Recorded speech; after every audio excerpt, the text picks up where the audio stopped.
અમરેલી જિલ્લામાં મોટાભાગના ખેડૂતો કપાસ, મગફળી, સોયાબીન અને ઘઉંનું વાવેતર કરે છે અને સારી એવી કમાણી કરી અને ઉત્પાદન પણ સારું મેળવી રહ્યા છે। આજે સાવરકુંડલા, અમરેલી, બાબરા, રાજુલા, ખાંભા માર્કેટિંગ યાર્ડમાં જણસની હરાજી કરવામાં આવી હતી અને મોટાભાગના ખેડૂતોને સારા ભાવ મેળવ્યા હતા।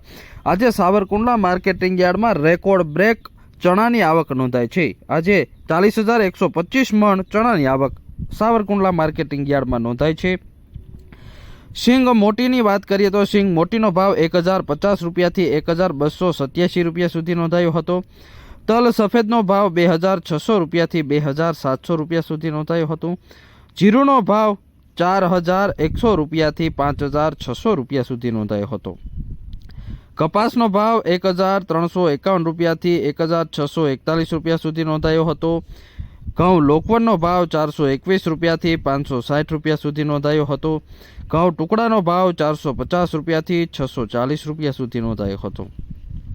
બાજરાનો ભાવ 475 રૂપિયાથી 531 રૂપિયા સુધી નોંધાયો હતો। જુવારનો ભાવ 670 રૂપિયાથી 836 રૂપિયા સુધી નોંધાયો હતો। મગનો ભાવ 1,101 રૂપિયા સુધી નોંધાયો હતો। મકાઈનો ભાવ 500 રૂપિયા નોંધાયો હતો। અડદનો ભાવ 1,100 રૂપિયાથી 1,601 રૂપિયા સુધી નોંધાયો હતો। ચણાનો ભાવ 1,030 રૂપિયાથી 1,135 રૂપિયા સુધી નોંધાયો હતો। દેશી ચણાનો ભાવ આજે 1,050 રૂપિયાથી 1,300 રૂપિયા સુધી નોંધાયો હતો। તુવેરનો ભાવ 1,480 રૂપિયાથી 1,900 રૂપિયા સુધી નોંધાયો હતો। એરડીનો ભાવ 1,050 રૂપિયાથી 1,102 રૂપિયા સુધી નોંધાયો હતો। મેથીનો ભાવ 1,000 રૂપિયાથી 1,224 રૂપિયા સુધી નોંધાયો હતો। ધાણાનો ભાવ 1,401 રૂપિયાથી 2,581 રૂપિયા સુધી નોંધાયો હતો। આજે સાબરકુંડલા માર્કેટિંગ યાર્ડમાં રેકોર્ડ બ્રેક ચણાની આવક નોંધાઈ હતી। ચણા દેશી અને ચણા 3 નંબર અને 5 નંબરનો ભાવ આજે 1,300 રૂપિયા સુધી નોંધાયો હતો।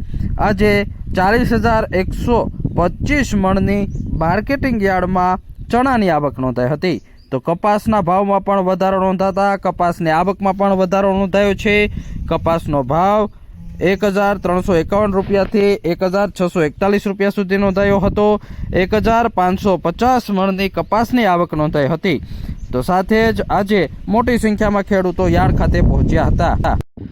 સોયાબીનનો ભાવ આજે નહિવત નોંધાયો હતો। તો સાથે જ આજે ઘઉંની આવકમાં પણ વધારો નોંધાયો છે। આજે સાવરકુંડલા માર્કેટિંગ યાર્ડમાં 5,675 મણ ઘઉંની આવક નોંધાઈ હતી। મોટી સંખ્યામાં ખેડૂતો માર્કેટિંગ યાર્ડ ખાતે પહોંચ્યા હતા અને સારા ભાવ મેળવ્યા હતા।